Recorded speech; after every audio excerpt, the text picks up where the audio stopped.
Removing and replacing the toner collection unit in HP Color LaserJet Managed MFP E7 series.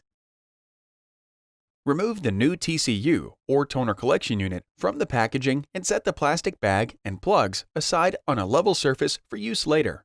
Set the new part aside on a level surface and make sure the toner openings are facing up.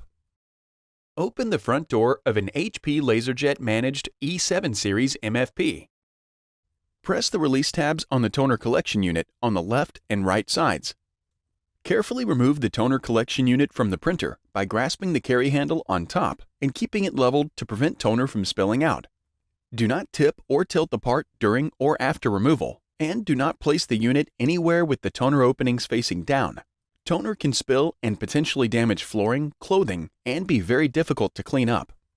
Making sure that the toner openings are facing up, insert the plugs into the ports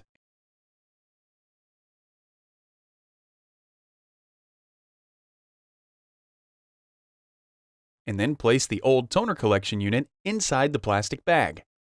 Seal the bag closed to prevent toner from leaking.